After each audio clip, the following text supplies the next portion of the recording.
I don't know anybody who can't enjoy Prince. I'd say love Prince. I don't know. I just think he's as close to universally appealing as you can get. He, to me, defies genre, style, race, gender. Not defies, he transcends it all. There is no one like him before or since.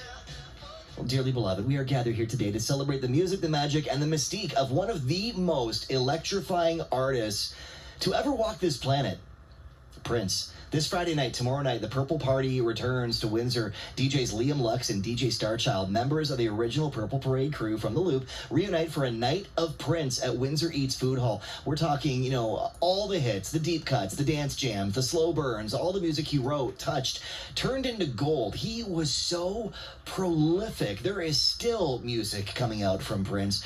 And, maybe he's associated with so many acts, too, which maybe we'll hear Friday night. Think like, Morris Day, Apollonia 6, Sheila E., Vanity. It's going to be a party, as it is. How could it not be a party when we are talking the music of Prince? And two guests on the phone with us right now. Two DJs who don't just spin Prince, they live Prince. DJs Liam Lux and DJ Starchild. Gentlemen, good morning.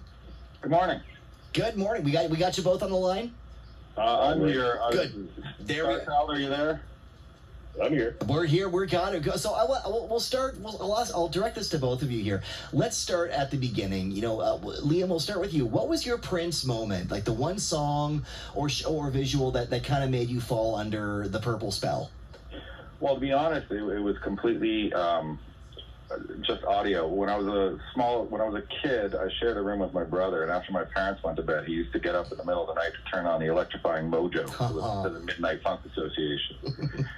I don't know if everybody remembers the classic intro, but Mojo would actually come from space to bring us the funk. And I was so young, I thought that was really happening. He'd play International Lover and cut it all up, right? And then I'd be listening. He played all kinds of stuff, but he played so much Prince. Not a lot of people know, but the Electrifying Mojo helped break Prince's career. When his first album came out, Electrifying Mojo refused to play anything else for a straight week because he decided that nobody needed to hear anything else. Oh, and I gotta say, good on Electrifying Mojo. He was right. That guy is what a tastemaker he was. So influential. I was the same as you, Liam. I was listening in my bedroom. The first time I heard that International Lover, the arrival from space happening, I thought, what in the world in the galaxy is this? And that really helped turn me on to Prince and some of the deeper cuts too. DJ Starchild, how about you? What was your Prince moment that got you hooked on Prince? Well, I go back to the older Prince, Party Up and that kind of stuff, way back. But the one thing that got it for me, that opened my eyes, a friend of mine, we were roller skating back in the day in the 80s, and he said, "Go to my house to get to hear the song." And the thing about Prince was he was just so against the grain. And I'm not embarrassed to say the song was When Doves Cry. Yeah. And my friend was like, I think the song was called When Boats Cry or something. So I didn't know. And we're sitting in his living room, and he's got this really good stereo, because everybody had a good stereo back in the 80s. And he cranked the song, and it was like nothing I've ever heard before. I'm like, this is crazy. I'm like, what is this? And from then on, I just dug deep in his catalog, went backward in time. Mojo was major of that. Mojo, like Leah's not wrong. Mojo, to me, was a big, huge influence, because when you have the power to, say, turn your porch lights on and off, and helicopters are looking down the city, and patches of the city are blanking out, that's a lot of power, man. Yeah. So when he's blasting at Prince, and he's got that kind of power, how can you not follow that? Like, that's crazy. It's over the years, too, just going to see different bands, Prince being one of them, and I also had the chance to see the B-52s for a while. They actually gave a shout-out to Electrifying Mojo, saying he really helped break them out a little bit as well with playing some of their music. But, back to Prince, I do want to talk a bit about the original Purple Parade parties at the Loop. I was there. For those who weren't, can you kind of paint a picture? What were those nights like, and how did it all begin, and what was the vibe like that back then? Because it seemed like everybody was just Prince fever in those days. Liam, you want to do it, or you want me to do it? I'll start, you finish. The vibe was, in one word, bonkers. Yeah. It was absolutely crazy. And to be honest, we didn't know how Prince crazy people really were. We found out. We did the parade, the first one, as a complete experiment. I had been playing the Sunday night boogie parties that everybody was coming to, playing funk and disco, and I was able to start stretching my Prince set into about a half an hour long. So one day I said to Starchild, I'm like, why don't we try just playing Prince all night long and see what happens? And then what happened, Starchild? Well, yeah, I was going to do. Well, actually, Liam used to be in London with me, and we played different clubs and whatnot. We were a lot younger, and I wanted to do this Prince party. And Liam calls me, and I guess you got with it because we were still talking back then. And Liam said, "Do not do the Prince party at Call the Office, a club down here in London, which is long gone now. Yep. So don't do it here. It only holds 100 people." I'm like, okay. And he convinced me. He said, "Well, you bring it to Windsor." And I was like, "Why am I going to bring my Prince party to Windsor?" He goes, "No, bring it to Windsor at this club, the Loop. It holds a lot of people." He goes, "All the people from London will come, all the people from Windsor will come, and people from Detroit will come." I'm like, okay. So I try it, and we just, like he said, the first one was a trial run. I got to say, we did 3 parties, PP1, PP2, and PP3. Mm-hmm. PP2 was so epic because we brushed out all the problems we had from PP1. Like PP1, we tried to make it rain, purple rain the other night. I remember Liam and I went to the art store or something. We got purple mache. We were experimenting with pyrotechnics. We turned the fans on, and we throw the purple mache, and the purple mache just dropped to the ground. We go, well, that was a flop. The pyrotechnics, we got we got silver glitter. We changed all the light bulbs to purple, and at the end of the night, and we hit the pyrotechnics, and the silver glitter went up in the air, and it all turned purple, and it rained, and people were like, "You guys made it rain purple in the club." That was insane. During purple rain, of course.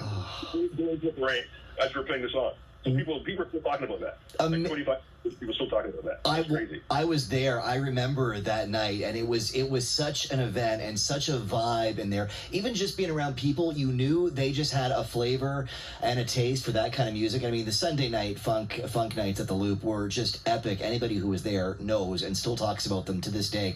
But the purple parties, they were just truly incredible. What do you think it was or is about his music that just hits different and has such a broad scope and brings so many people to the dance floor? Like you mentioned, your Prince sets would start stretching to a half an hour until you realize we can do a whole night of this. What do you think that secret ingredient is, Liam, when it comes to Prince's music?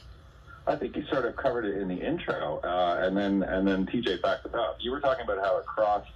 Well, no, actually, you said the word transcend, which was perfect. It transcended all boundaries, all musical genres. Prince himself was such an outrageous character that it was impossible to be self-conscious about anything about you. That, remember, this was like the 80s. There was a lot of conformity going on, and he just maybe doesn't get enough credit now because things have changed so much, of just busting right through that. And then I forgot what TJ. TJ, what did you say? I would just say that Prince just didn't give a, I don't want to swear on the radio. Sure. I'm a radio guy myself, but he just didn't care. And I strongly feel like there was, like, back in the 80s, there was funk, and I followed Soul Train, I followed American Bandstand as well. There's a lot of funk bands of Soul Train, but the P-Funk era, and I strongly feel the 3 heads of P-Funk was George Clinton, Rick James, and definitely Prince, because it was like different than just funk. It was weird funk, and people back then weren't accepting it, but he didn't care. And he was so talented, he really didn't care. I've seen videos of him doing like not audition, but they were like warming up with the Old Revolution, and it's like a 2-hour. Not warm up, but like practice, and the band is like tired. They want to go home. He's like, "No, we got to get this drum right. We got to get this keyboard right." He was just such a perfectionist. It was just insane, and nobody appreciated that until maybe I think after he was gone, and like, or maybe he was like well known or blown up. But yeah, we knew it back then. We all knew.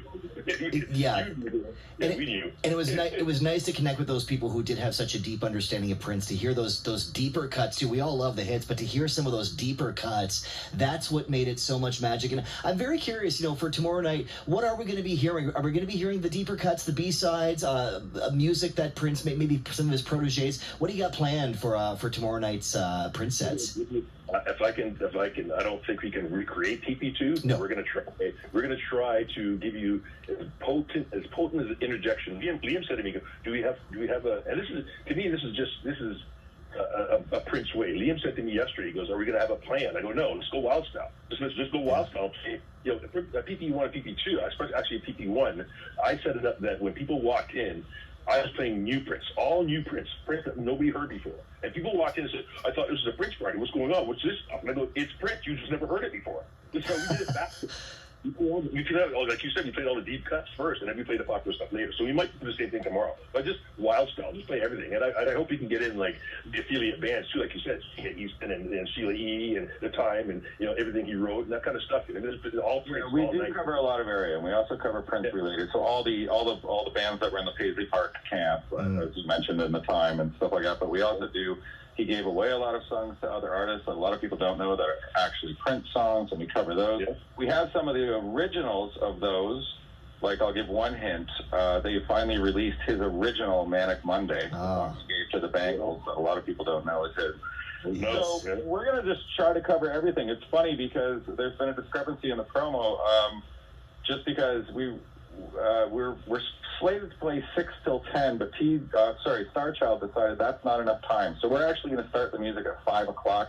Love it. Because we're worried we won't be able to cover enough material in 4 hours. We need 5. That makes me so happy to hear that we might. This is happening tomorrow night. Music starting at 5 o'clock at WindsorEats Food Hall. It's going to be so much fun. Prince fans, you have to go to this. I want to do. I'll fire this off to each of you, kind of a rapid round of Prince here for all of you. I know this might be difficult, might be very easy. I'm not sure, but Liam, we'll start with you. This is a difficult one. Favorite Prince song, Liam.